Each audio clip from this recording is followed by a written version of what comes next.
Cricket ஃபேன்ஸுக்கு வணக்கம். So first match உடைய அப்டேட், விராட் கோலி விளையாடுவாரா இல்லையானுங்கிறது மிகப்பெரிய கேள்வி. ஆக்சுவலா ஐபிஎல்லையே அவர் ஸ்கிக் பண்ண போறாருன்னு சொல்லிட்டு இருந்தாங்க. அந்த அளவுக்குலாம் ஒன்றும் பெரிய பாதிப்பு கிடையாது. ஆனா இனிஷியல் ஃபியூ மேட்சஸ் மிஸ் பண்றதுக்கான சான்ஸ் இருக்கு. அப்படி இல்லைன்னா அட்லீஸ்ட் சேபாக் மேபி மிஸ் பண்ண போறாரு அப்படிங்கிறத நான் சொல்லிங்க சுனில் கவாஸ்கரே சொல்லியிருக்காரு. அந்த ஸ்டேட்மெண்ட் என்ன, அதை தாண்டி புக்கிங் எப்போ ஓப்பன் ஆகுது அப்படிங்கிறதையும் கம்ப்ளீட்டா இந்த வீடியோவில் பார்த்து தெரிஞ்சுக்கலாம். அதுக்கு முன்னாடி ஃபர்ஸ்ட் டைம் சேனலுக்கு வரீங்கன்னா மறக்காம சப்ஸ்கிரைப் பண்ணி சப்போர்ட் பண்ணுங்க. அப்போ அப்டேட் எல்லாமே எங்களை வந்து சேரும். சரி வாங்க வீடியோக்குள்ள போலாம். So first of all CSK versus RCB big opening match அப்படிங்கிறது மாற்றம் கிடையாது. ஸோ சேப்பாக்ல மேட்ச் அப்படிங்கிறது நடக்குது.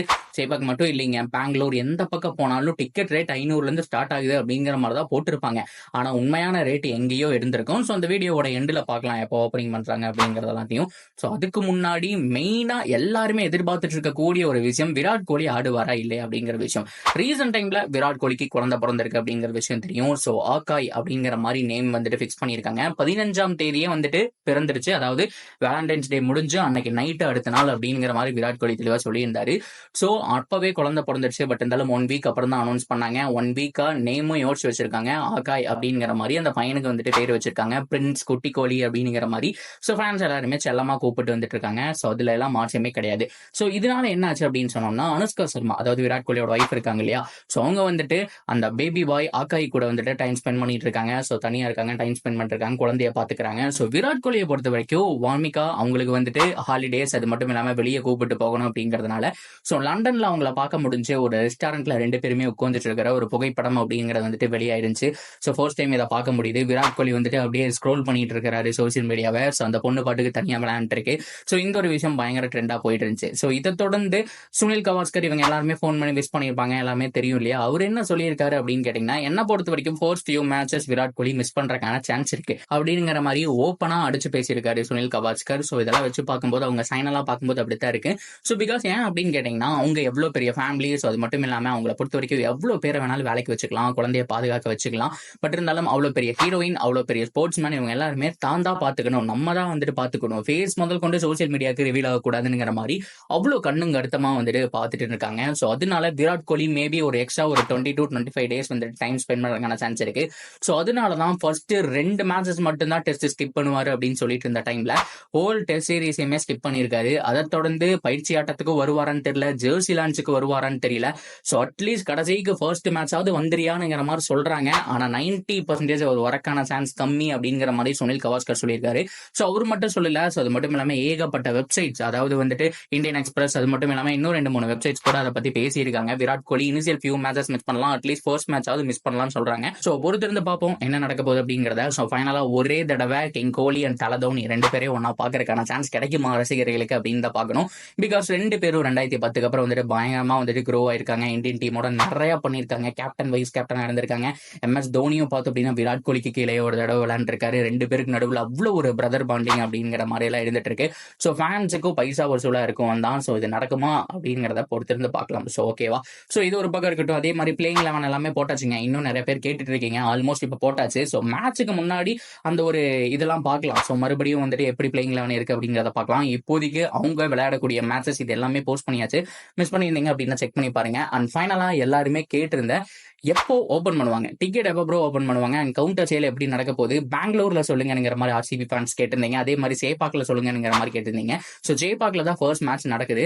ஸோ அதாவது கவுண்டர் சேல் 15 நாளுக்கு முன்னாடிங்கிற மாதிரி சொல்லியிருக்காங்க. அப்படி பார்க்கும்போது 22 ஸ்டார்ட் ஆகுது. ஸோ மார்ச் ஃபர்ஸ்ட் வீக்ல வந்துட்டு ஒரு 7ஆம் தேதிக்குள்ள நம்ம எக்ஸ்பெக்ட் பண்ணலாம் அப்படிங்கிறதுல எந்த விதமான மாற்றமும் கிடையாது. பொறுத்திருந்து பார்ப்போம். ஸோ அடுத்த வாரம் தான். ஸோ இந்த வாரத்திலேயே மார்ச் 1 வந்துட்டு ஸ்டார்ட் ஆயிடுது. ஸோ நெக்ஸ்ட் வீக் ஃப்ரைடேக்குள்ள பார்த்தோம் அப்படின்னா அந்த கவுண்டர் சேல் அப்டேட்ங்கிறது வந்துடும். சேம் அதே மாதிரி மார்ச் 10க்குள்ள பார்த்தோம் அப்படின்னா டிக்கெட் சேல் ஆன்லைன்ல சேல் பண்றதுக்கான சான்ஸ் இருக்கு. நிறைய பேர் என்னென்ன வெப்சைட் அதெல்லாம் சொல்லுங்கிறீங்க. ஐபிஎல் டிக்கெட் புக்கிங் வெப்சைட்னு சொல்லி தனியாவே இருக்கு. ஸோ அது போக நீங்க பேடிஎம், புக் மை ஷோ அப்படிங்கிற மாதிரி நீங்க மூவி புக் பண்றீங்க இல்லையா, அண்ட் கான்சர்ட் எல்லாம் புக் பண்ணி பாக்குறீங்க இல்லையா. ஸோ அதே மாதிரி ஐபிஎலுக்கும் பண்ணிக்கலாம். ஸோ இந்த மாதிரியான ஏகப்பட்ட ஏற்பாடுகள் அப்படிங்கிறது இருக்கு. ஸோ பக்கத்தில் இருக்க நெட் சென்டர் கூட போய் பண்ணிக்கலாம். பட் இருந்தாலும் டிக்கெட் கிடைக்குமா அப்படிங்கிறது தான் மிகப்பெரிய பிரச்சனையே. ஏகப்பட்ட இடத்துல சர்வர் ப்ராப்ளம். போன தடவை அவ்வளவு கஷ்டப்பட்டாங்க ஆர்சிபி ஃபேன்ஸ், சிஎஸ்கே ஃபேன்ஸ், எல்லா டீம் ஃபேன்ஸுமே. குறிப்பா அகமதாபாத் 10 ஃபைனலுக்கும் டிக்கெட் கிடைக்கல, ஃபர்ஸ்ட் மேட்சுக்கும் டிக்கெட் கிடைக்கல. அந்த அளவுக்கு கிட்டத்தட்ட 1.5 லட்சம் பேர் பக்கம் வரக்கூடிய கெபாசிட்டி யாருக்குமே டிக்கெட் கிடைக்கல. கவுண்டர் சேல்லையே கிட்டத்தட்ட 90% பக்கம் வந்துட்டு சேல் பண்ணிட்டாங்க. இந்த மாதிரி ஏகப்பட்ட ப்ராப்ளம் எல்லாம் இருந்தது. ஸோ ஆன்லைன்ல புக் பண்றவங்களோட கவனத்துக்கு இதெல்லாம் பாத்துக்கங்க அப்படிங்கறத நான் ஃபர்ஸ்டே சொல்லிக்கிறேன். அதை தொடர்ந்து எப்பவுமே first match and big matches எல்லாம் இருக்கும் தெரியுமா, ரைவல்ரி, அதாவது மும்பை இந்தியன்ஸ் சிஎஸ்கே, ஒரு மும்பை இந்தியன்ஸ் ஆர்சிபி, ஒரு சிஎஸ்கே ஆர்சிபி, இந்த மாதிரி பிக் டீம் விளையாடுற மேட்ச் எல்லாம் வந்துட்டு நீங்க பிளான் பண்ணிருப்பீங்க, ஒட்டுமொத்தமா எல்லாருமே பாத்துறணும்னு சொல்லிட்டு. அட்லீஸ்ட் வந்துட்டு அதுக்கு ட்ரை பண்ணீங்கன்னா மேக்ஸிமம் கிடைக்கிறதுக்கான சான்ஸ் அப்படிங்கிறது ரொம்ப ரொம்ப கம்மி தான். டக்கு டக்குன்னு சேல் ஆயிடும். அட்லீஸ்ட் நீங்க ஒரு ஆர்சிபி ஃபேனா இருக்கீங்க, ஒரு சிஎஸ்கே ஃபேனா இருக்கீங்க, அவங்க டீமையாவது நான் ஒரு தடவை பாத்துறணும் நேர்ல அப்படின்னு ஆசைப்பட்டீங்கன்னா இப்ப என்ன பண்ணுனா, புக்கிங் ஓபன் பண்ணோனி அவங்க விளையாடுற கடைசி மேட்ச் இருக்கும். இப்போ சிஎஸ்கேக்கு ஒரு 4 மேட்ச் விட்டுருக்காங்களா, அவங்க விளையாடுற 4வது மேட்ச் ராஜஸ்தான் கூட இருக்கும். அந்த மாதிரி இடத்த புக் பண்ணிட்டீங்களா ஈஸியா வந்துட்டு புக் பண்றதுக்கான சான்ஸ் இருக்கு.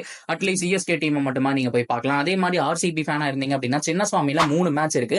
நீங்க ஏன் ஃபர்ஸ்ட் மேட்சுக்கே போய் அடிதடி போட்டுட்டு இருக்கீங்க, 3வது மேட்ச் 4வது மேட்ச் ஆர்சிபியை பார்த்தா போதும் ப்ரோ அப்படின்னு நினைக்கிறீங்க.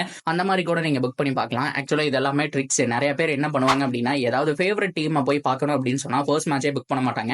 அவங்க விளையாடுற கடைசி மேட்ச், கடைசி லீக் மேட்சுக்கு முன்னாடி, அது மட்டும் இல்லாம அவையில விளையாடுறது, இந்த மாதிரி புக் பண்ணி சர்வர் பிரச்சனை எல்லாம் இல்லாதப்பவே பார்த்தோம் அப்படின்னா டக்குன்னு போய் புக் பண்ணி அந்த மேட்ச் அப்படிங்கறத பார்த்துட்டு வந்துருவாங்க. சப்போஸ் நீங்க யாராவது ஆசைப்பட்டீங்கன்னா இந்த ஸ்ட்ராட்டஜி அப்படிங்கறத யூஸ் பண்ணி பாருங்க. ஓகேவா? சோ ஃபைனலா போனஸா இன்னொரு விஷயத்தையும் நான் சொல்லணும்னு ஆசைப்படுறேன். இதுவும் மிகப்பெரிய கேள்வியா இருக்கு. ப்ரோ எதுல ப்ரோ மேட்ச் பாக்குறது? இப்ப கேட்க மாட்டீங்க, ஐபிஎல் டைம்ல கேட்டுட்டு இருக்கீங்க. சோ மேட்ச் எதுல பார்க்கலாம், அது மட்டும் இல்லாம எவ்வளவு டேட்டா செலவாகணுங்கிற முதற்கொண்டு நான் சொல்றேன்.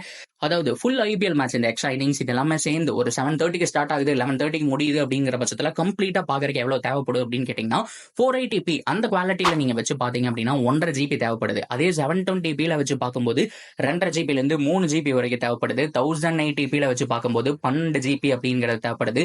இதை தாண்டி 4K குவாலிட்டி, அதாவது நீங்க மொபைல்ல பாக்குறீங்களோ, லேப்போ, இல்ல பிக் ஸ்கிரீன் டிவிலயோ எதுல பாக்குறீங்களோ தெரியல, அண்ட் 4K நீங்க பாக்குறீங்க அப்படின்னா 25 GB பக்கம் தேவைப்படுது ஃபுல் ஐபிஎல் மேட்சை பாக்குறதுக்கு அப்படிங்கிறத நான் இந்த இடத்துல ரெஜிஸ்டர் பண்ணிக்கிறேன். சோ இது வந்துட்டு எல்லாருக்குமே பொருந்தும். ஆல்மோஸ்ட் இதுல இருந்து 1 GB அப்படிங்கிற மாதிரி கொஞ்சம் எக்ஸ்ட்ரா கம்மியாவும் ஆகலாம். சோ வைஃபை இருந்தா ப்ராப்ளம் இல்ல ரீசார்ஜ் பண்ணி பாக்குறவங்க டேட்டா ஆட் ஆன் போடணும் அப்படிங்கிற பட்சத்துல சோ இந்த ரெக்குவயர்மெண்ட்டுக்கு தகுந்த மாதிரி நீங்க ஆட் பண்ணி பாத்துக்கலாம். அவ்வளவுதான். நான் கம்ப்ளீட்டா ஒரே வீடியோல எல்லாத்தையும் கவர் பண்ணிட்டேன்னு நினைக்கிறேன். எல்லா அப்டேட்ஸுமே வந்துருச்சு. இது போக ஏதாவது கேள்வி இருந்தாலும் கமெண்ட்ல சொல்லுங்க, ஒரு வீடியோவா போஸ்ட் பண்ணிடுவோம். So that's video guys. இதை பத்தி நீங்க என்ன நினைக்கிறீங்க அப்படிங்கறதையும் தாராளமா கமெண்ட்ல சொல்லுங்க. தொடர்ந்து அப்டேட்டுக்கு சேனலோட நினைச்சிருங்க. மறக்காம சப்ஸ்கிரைப் பண்ணி சப்போர்ட் பண்ணுங்க.